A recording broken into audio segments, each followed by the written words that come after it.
Bonjour et bienvenue dans notre chaîne Nous Entrepreneurs. Mon nom est Eliane Hippo. Aujourd'hui, j'ai le plaisir de recevoir Arthur André, fondateur de la société Presse. Bonjour Arthur. Bonjour Eliane, Merci d'avoir accepté notre interview. je vous en prie.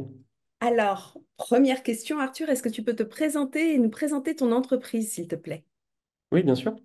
Alors, je m'appelle Arthur André, j'ai 30 ans, je suis cofondateur de la société Praise. C'est une startup que j'ai montée avec deux associés qui étaient des collègues chez Aircall. On s'est rencontrés là-bas, donc c'est une startup de téléphonie.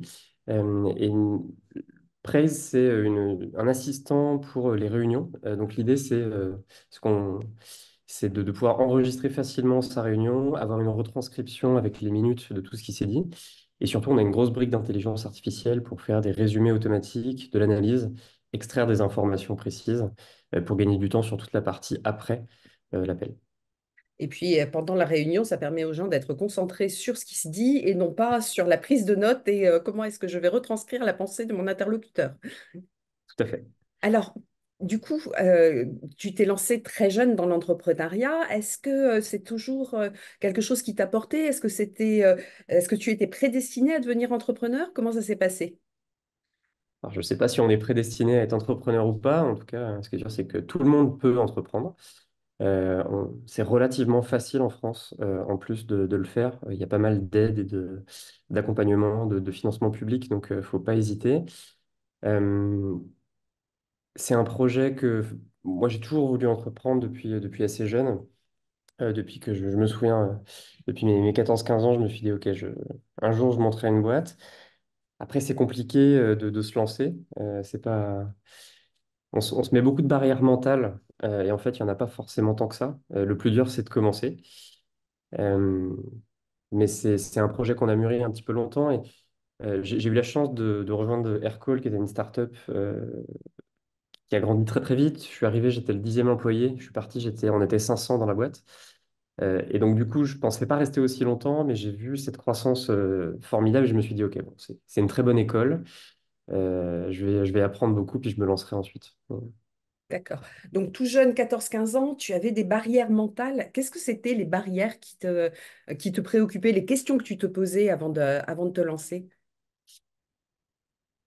Alors, de ce que je me souviens, il y avait des barrières au niveau déjà de l'argent. On ne se rend pas compte, on se dit que monter une boîte, c'est forcément quelque chose de compliqué, ça va coûter très cher.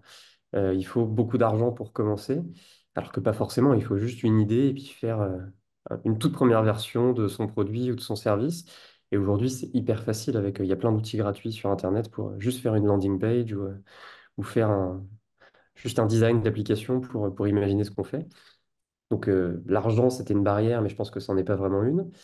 Après, il y avait aussi la barrière de l'expérience où je me disais, ah oui, non, mais pour monter une boîte, il faut déjà avoir beaucoup d'expérience, il faut connaître plein de choses à la vie ou avoir vu d'autres entreprises, mais pas forcément, parce que on se rend compte que en général, les entreprises qui produisent un service vraiment utile ou vraiment percutant, ça part simplement d'un besoin très fort et très bien compris.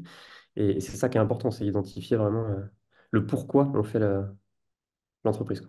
Oui. Alors, le pourquoi, effectivement, ça part d'un besoin qui a été identifié chez tes clients. Alors, comment est-ce que tu as identifié? C'est par ton expérience, en discutant avec d'autres personnes? Comment née l'idée de Prez? Alors, c'était un petit peu ouais, de notre expérience, du feedback de nos clients qui trouvaient que c'était compliqué il y a 4-5 ans, simplement d'enregistrer sa visio. Et ensuite, ils se disent, moi, ce qui m'a vraiment marqué, c'est des gens qui me disaient, OK, je fais 3 quarts d'heure ou 1 heure d'appel, et ensuite je repasse 1 heure à prendre mes notes, à aller réécouter ce que j'ai dit parce que je me souviens plus exactement, parce que j'étais concentré sur mon appel. Et du coup, on s'est dit, OK, enfin, c'est un peu dommage de passer autant de temps après l'appel à le réécouter, à se souvenir de ce qu'on a dit, plutôt que d'être dans l'appel. Et puis, il y a aussi beaucoup de gens qui sont dans cet entre-deux. Ils ont envie de prendre des notes sur l'instant parce qu'ils savent qu'ils sont plus efficaces. Et du coup, c'est au détriment de la concentration sur l'appel, comme tu le disais très bien. Et donc, je pense que c'est important voilà, de pouvoir se dire, OK, je passe une demi-heure avec Eliane ou avec quelqu'un en call et je suis 100% concentré parce que je sais que c'est enregistré derrière et que je retrouverai toutes les infos dont j'ai besoin. Je ne perds pas de temps là-dessus, quoi. Et en résumé, en plus, donc ça met en évidence les points clés, donc on n'a pas besoin de les rechercher. Alors aujourd'hui, Prez a certainement évolué. Est-ce qu'il y a eu de grosses modifications par rapport à ce que vous aviez avec tes cofondateurs et tes associés imaginé au départ, ou est-ce que c'est dans la droite ligne de ce qui avait été produit à l'origine?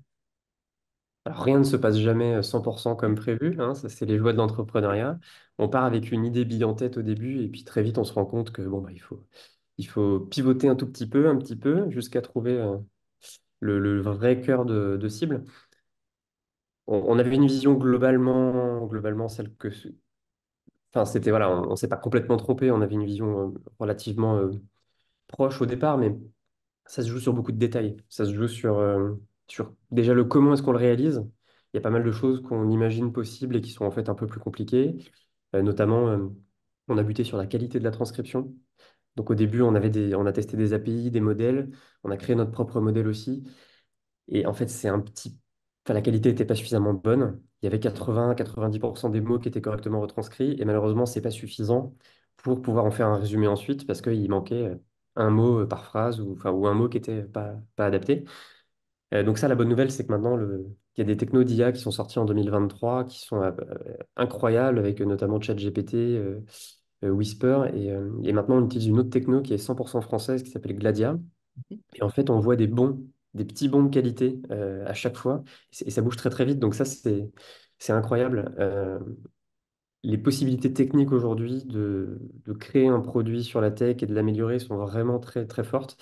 Et ce qu'on pense impossible une année, quelques semaines ou quelques mois après, ça devient complètement possible et même au-delà de ce qu'on pouvait imaginer. Donc, Donc des évolutions très très rapides, ce qui font la joie de tes clients. Alors justement, tes clients, c'est qui ton client idéal? Parce que là, on a un certain nombre d'auditeurs quand même, donc ouais. c'est le moment. Non, bonne question. Alors, notre client idéal, il n'y a pas de profil extrêmement précis. C'est vraiment la question, est-ce que vous passez du temps à faire des visios? Est-ce que vous savez que vous allez potentiellement perdre des infos ou perdre du temps à retrouver ces infos après l'appel? Et donc, voilà, on a des utilisateurs qui nous utilisent seulement pour une réunion par semaine ou même par mois, mais on leur fait gagner 1 heure de compte-rendu de travail derrière. Et donc, en fait, voilà, ça, c'est déjà très utile pour eux. Après, on va avoir pas mal aussi d'équipes commerciales ou d'équipes projet avec bah voilà, typiquement une réunion où il y a 10 personnes qui fait son point chaque semaine. Il y a beaucoup de contenu, beaucoup d'informations. C'est impossible de prendre des notes en direct. Et donc, du coup, ça va être utile pour faire des comptes rendus automatiques. Euh, et, et maintenant, on se développe aussi sur la partie intégration CRM. Donc, on ne fait pas simplement le compte rendu en format une grosse note. On est capable aussi d'aller renseigner un champ individuel du CRM directement. Oui, j'ai vu ça, j'ai trouvé ça fabuleux. Donc pour éviter d'aller cliquer sur le champ éditer, choisir l'option sauvegarder. Et comme le temps est la seule denrée dont nous disposons de façon équitable, mais qui ne se renouvelle pas, effectivement, c'est un gain qui est très, très, très appréciable. Alors, donc, on a vu un petit peu que bah, tes clients étaient très divers par rapport à leurs besoins. Comment est-ce que ça se passe? Je t'appelle, je me dis, tiens, on m'a parlé de presse, donc je vais avoir quelqu'un au téléphone, j'imagine, qui va m'expliquer, peut-être me faire une démonstration en live. Comment ça se passe? Le parcours client. Alors c'est très simple, nous on accompagne nos clients, hein. Donc on va leur proposer une démonstration évidemment, et puis on va leur proposer une période d'essai gratuite tout de suite, hein. Il y a pas de souci, le but c'est de montrer la valeur de Praise tout de suite. Donc on propose une période d'essai de 14 jours. L'idée c'est de pouvoir bah, voilà, l'utiliser sur ses réunions, brancher son CRM et puis faire les comptes rendus. Donc c'est moi qui m'occupe de la plupart des accompagnements. On a une équipe commerciale qui fait de la prospection, mais voilà, si vous venez, vous dites je suis intéressé, on passe direct à l'appel, On à passe l'essai, quoi. Ouais. directement à l'appel et à l'essai. Alors, la prise en main, elle est, j'imagine, simplifiée, mais combien de temps il me faut pour être à l'aise avec Prez? Il faut 30 secondes. Tu mets ton email, tu connectes juste ton calendrier Outlook ou Google Calendar, et à la prochaine réunion, tu vas avoir l'assistant Praise qui va demander à rejoindre ton meeting pour l'enregistrer. Tu peux du coup juste poser la question, est-ce que vous êtes d'accord pour enregistrer? On fait rentrer l'assistant et puis voilà. Et ensuite, tu es 100% concentré sur ta réunion et 30 secondes après l'appel, tu vas recevoir un mail qui te résume tout ton appel et tu pourras le retrouver aussi sur Prey si tu veux faire des comptes rendus plus précis, plus avancés, si tu veux réécouter la vidéo, si tu veux faire une recherche par mots-clés dans la transcription, dans les minutes. Wow. Je peux faire une recherche par mots-clés et retrouver donc le moment précis pendant lequel j'ai décroché parce qu'il y avait quelque chose qui Bien m'a sûr. Alors, déconcentré sur ma on va réponse. faire on va faire une synthèse automatiquement pour toi avec les différents sujets qui ont été abordés, les différentes sections, les différentes questions, par exemple, dans le cadre de notre interview. Et tu pourras aussi faire une recherche par mots-clés si tu te souviens d'une phrase précise que j'ai mentionnée, que tu veux réécouter. Voilà, tu tapes simplement le mot et on va te retrouver le moment précis. Donc ça prend la forme d'un compte-rendu. Est-ce qu'il est en couleur, mon compte-rendu? J'aime beaucoup les couleurs.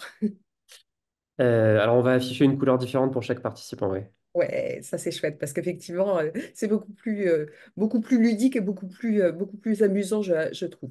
Alors, aujourd'hui, Prez sert la France, l'Europe, on en est où dans le développement? Peut-être que pour le moment, c'est en langue française déjà? Alors, on gère toutes les langues, enfin, on gère une centaine de langues Waouh. en transcription. Donc, automatiquement, notre IA va détecter la langue de l'appel et traduire dans la bonne langue. Donc, il n'y a pas de souci. On a des clients principalement en Europe, effectivement, en France, au Royaume-Uni, un peu aux Pays-Bas. Et on a quelques clients américains aussi. On commence à avoir des clients à l'international. Et on a pas mal de clients dans ces équipes. On a quelques entreprises qui ont des équipes multilingues avec des équipes en Allemagne ou en Espagne ou en Italie aussi. Donc sur la même plateforme, ils ont des appels en français, en italien, en Alors, allemand. du coup, là, me vient une question parce que le français n'est pas obligatoirement très à l'aise, on va dire, avec l'anglais qui est souvent la langue de travail. Comment est-ce que vous gérez ce qu'on appelle le gloubish? Alors c'est une très bonne question. Notre IA, on lui a donné une liste de mots, de franglais, de jargon qui revient souvent parce que ben voilà, on a tendance à avoir un petit jargon, un peu d'anglicisme.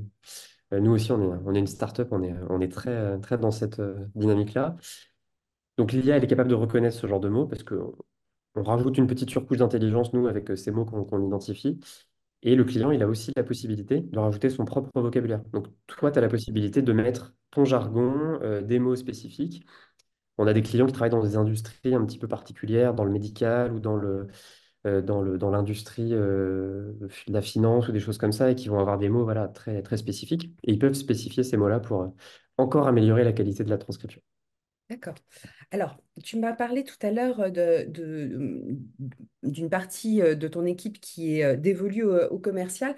Comment est-ce que se fait la diffusion de l'existence de Prez, en fait?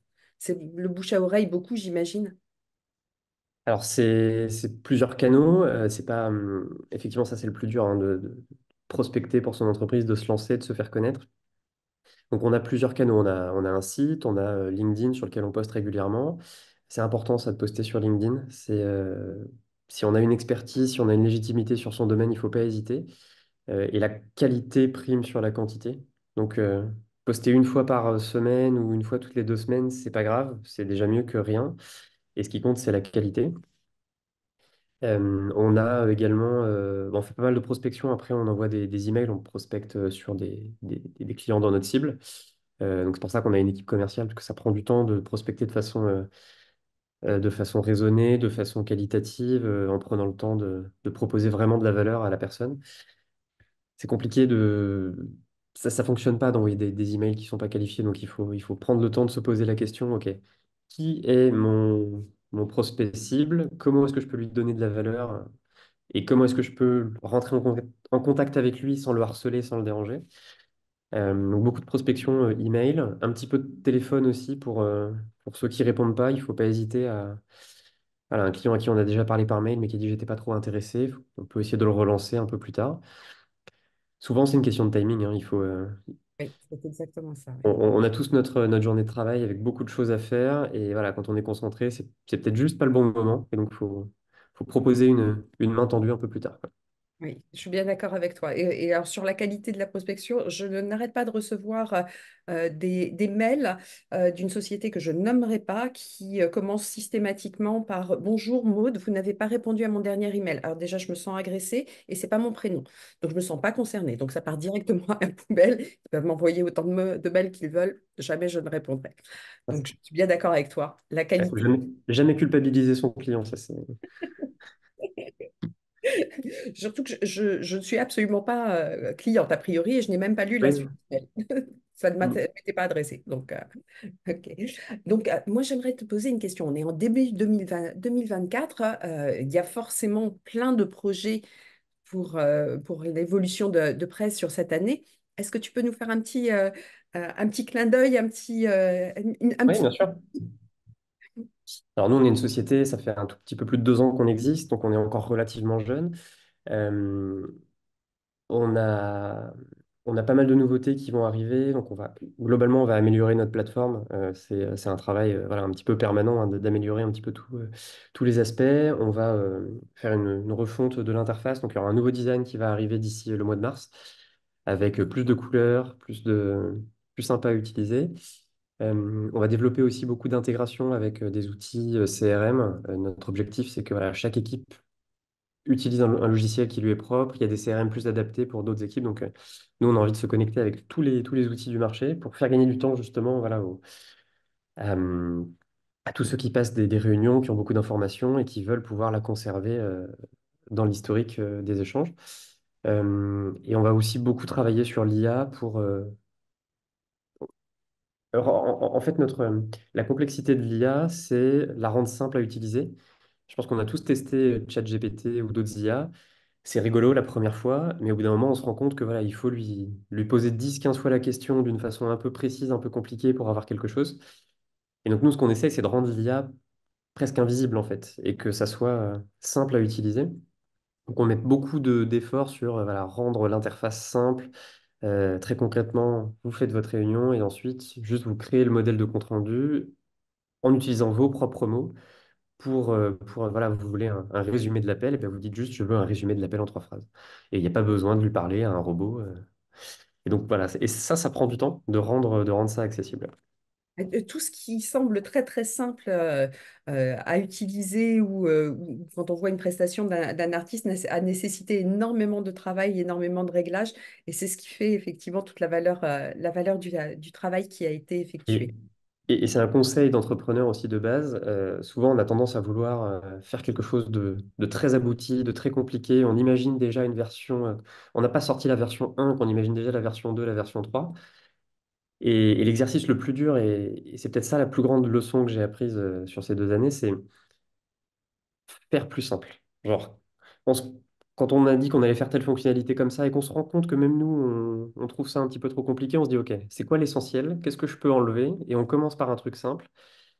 Et voilà, c'est Léonard de Vinci, je crois, qui disait, la simplicité, c'est la sophistication ultime.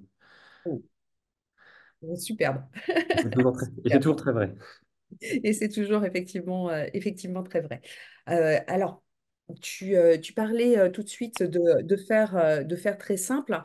Alors, pour donner des conseils ou des recommandations ou un retour d'expérience, vous êtes plusieurs cofondateurs. Comment est-ce que, en termes de simplicité, justement, vous vous êtes répartis les rôles pour que ce soit clair et simple pour tous les participants et toutes les personnes dans l'entreprise? Euh, alors, on a la chance d'être trois et on a la chance d'avoir déjà travaillé ensemble. Donc, on connaissait nos profils avant et on est très complémentaires. J'ai un associé qui est 100% sur la partie commerciale. J'ai un associé qui est 100% sur la partie technique. Et moi, je suis entre les deux. Moi, je m'occupe des clients et je m'occupe un petit peu de tout le reste. Donc, j'ai un profil un peu couteau suisse aussi, donc ça va bien. Mais c'est important de bien clarifier les rôles ouais, quand on est plusieurs associés, plusieurs dans une équipe. Euh, et donc ça, c'est le plus important dès le départ parce que au début, ça va, mais plus on avance, plus on peut se marcher sur les pieds parce qu'il y a il y a plus de choses à faire. On a parfois des affinités aussi qui évoluent. Il y a des choses qu'on aime bien au tout début d'une entreprise qui sont très différentes. Voilà, quand on a commencé, on avait 0 client. Maintenant, on a une centaine de clients. Voilà, je passe facilement la moitié de ma journée à parler aux clients, à faire du support, à faire de l'onboarding pour des nouveaux. Et donc j'ai moins de temps pour certains sujets, donc c'est important d'être bien carré sur ce qu'on veut là-dessus. Donc nous, c'est pas un problème parce que voilà, on est trois, on est complémentaires, La mais ça, complémentarité, c'est clé pour toi, pour une association réussie? je pense que c'est quand même très important parce que ça reste de l'humain. C'est les personnes avec qui on va passer voilà, plusieurs années de notre vie. Voilà, on passe presque plus de temps à travailler avec ses associés qu'avec ses proches ou sa famille pendant cette période-là. Donc c'est important de savoir qu'on est complémentaires, c'est important de savoir ce qu'on aime et ce qu'on n'aime pas faire. Parce que c'est totalement normal de pas aimer certaines choses, hein. Moi, il y a des choses que j'aime pas du tout et je les délègue. C'est pas grave. Je sais que je les aime pas, je sais que je suis pas très bon, mais c'est pas grave. Il faut bien identifier les responsabilités de chacun et voilà, et ce qu'on a envie de faire, ce qu'on n'a pas envie de faire. Donc ça commence par se connaître soi-même, c'est peut-être ça le préalable. Et je pense que c'est un préalable très important. Avant de se lancer, il faut se connaître parce qu'on apprend des choses sur soi-même en entreprenant, hein, c'est pas facile. Il y a une différence à être salarié dans un cadre relativement protecteur, serein, où on sait de quoi va être fait la journée, mais quand on se lève le matin, quand c'est quand c'est nous l'entrepreneur, c'est pas la même chose parce que l'incertitude, elle est relativement permanente. Donc, il faut savoir si on est prêt à accepter ça, quoi. Mais c'est un Alors, challenge exceptionnel, hein, et c'est juste extraordinaire. Alors, on a l'habitude de dire qu'un entrepreneur, c'est quelqu'un qui prend un risque certain pour un résultat incertain. Et effectivement, on apprend énormément sur soi et ça permet de se dépasser ses limites. Et c'est ça qui est juste fabuleux dans l'entrepreneuriat. Alors, une dernière question, si tu me le permets. Est-ce qu'il y a une question que je ne t'ai pas posée et que tu aurais aimé que je te pose? Là, tu pars dans la direction qui t'intéresse. euh, non, bah, écoute, j'ai l'impression qu'on a couvert plusieurs choses. Non, moi, je voudrais juste revenir sur le faut pas hésiter à entreprendre, en fait. C'est pas un regret que j'ai, mais quand je vois ce qu'on a été capable de construire là en 2 ans, ce qu'on a été capable d'accomplir, il y a eu des hauts, il y a eu des bas. Ça, c'est les montagnes russes, l'entrepreneuriat. Et c'est impressionnant parce que quand on se pose en fin de mois, on fait une rétrospective un petit peu de ce qui s'est passé du mois. Et il y a des mois où on a vu des hauts et des bas assez incroyables, parfois dans la même semaine, où voilà, on signe un client, on est super content, et puis juste après, on en perd un autre, où on se rend compte qu'on s'est complètement planté, ou qu'il y a un concurrent qui arrive. Donc ça, c'est assez exceptionnel, mais il faut pas... enfin, ce que je veux dire, c'est que voilà, c'est vraiment une super aventure d'entreprendre. Il faut pas se mettre de barrière mentale avant. Il faut essayer. Si vous avez une idée, si vous avez envie d'essayer quelque chose, vous dites pas, ah oui, mais peut-être que je vais pas y arriver. Ah oui, mais peut-être que ça va être difficile. Oui, ça va être difficile.